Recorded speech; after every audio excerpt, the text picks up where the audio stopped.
Hello everyone. In this video, I'll be talking about tubercular otitis media, that is, tubercular infection of the middle ear cleft. Now, the tubercle bacilli they reach the middle ear through the eustachian tube, and the infection it is mostly secondary to the pulmonary tuberculosis.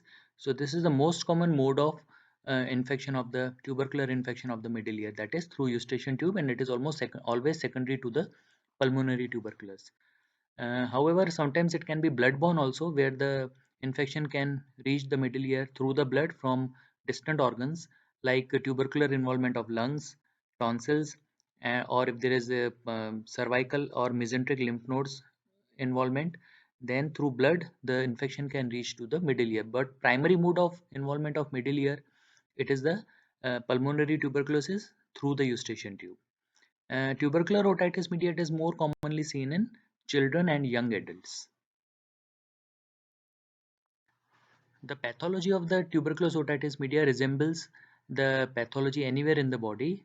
So the tubercles they appear in the submucosal layer of the middle ear cleft, and a typical feature of tuberculosis is caseating necrosis. So these tubercles they then caseate forming a cheesy material.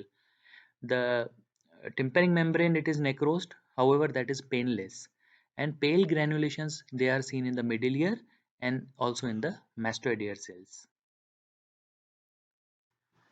The clinical features of tubercular otitis media are painless ear discharge, which can be foul smelling because of the bone necrosis. Now, important thing is that the discharge is painless. Unlike acute otitis media or chronic otitis media, where discharge is generally accompanied with pain, here we see it is a painless ear discharge. Then multiple tympanic membrane perforations are seen. This is again a very typical feature of tuberculous otitis media, where generally 2 or 3 perforations are seen in the tympanic membrane, which ultimately they coalesce and then they can form a single large perforation. But to start with, there can be 2 or 3 perforations in the tympanic membrane. Then there is severe hearing loss. Mostly it is of conductive type, but if the infection involves the labyrinth, then it can be sensory neural type also, but mostly it is conductive.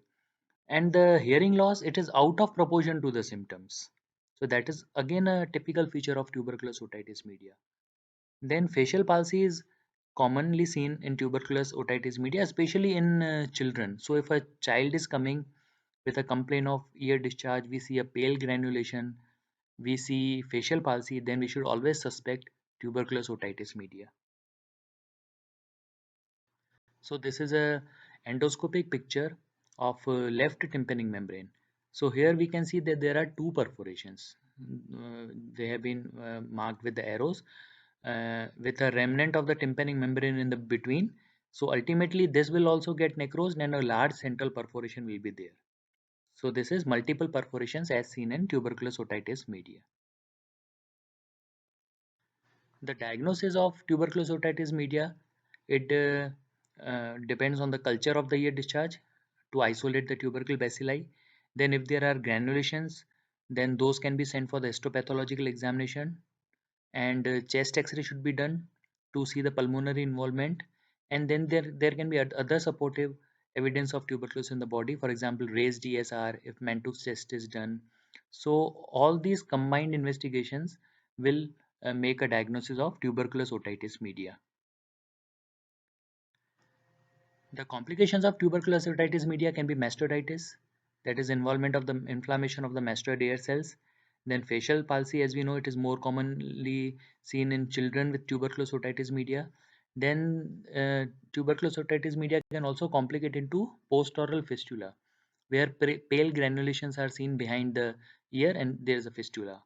And also it leads to the osteomyelitis of the temporal bone with formation of bony sequestra. The treatment of tuberculous otitis media, it is systemic antitubercular treatment. So this is the mainstay of the treatment. Then cleaning of the ear of any discharge and giving antibiotic or steroid ear drops for the pyogenic infection. Then topical antibiotics are given, and there is some role of mastoid surgery, especially when tuberculosis otitis media is complicated. So if there are complications, then we have to go for surgery. However, post surgery, healing is delayed. Healing is delayed, and also the chances of post-oral wound gaping are more. Hence, reconstructive surgery is always delayed after the completion of the anti-tubercular treatment. So this mestrual surgery is to just decrease the uh, or decompress, rather debulk the tissue, decrease the load of the bacilli. The reconstructive surgery in the form of osteoplasty, tympanoplasty can be delayed once the anti-tubercular treatment is complete. Thank you.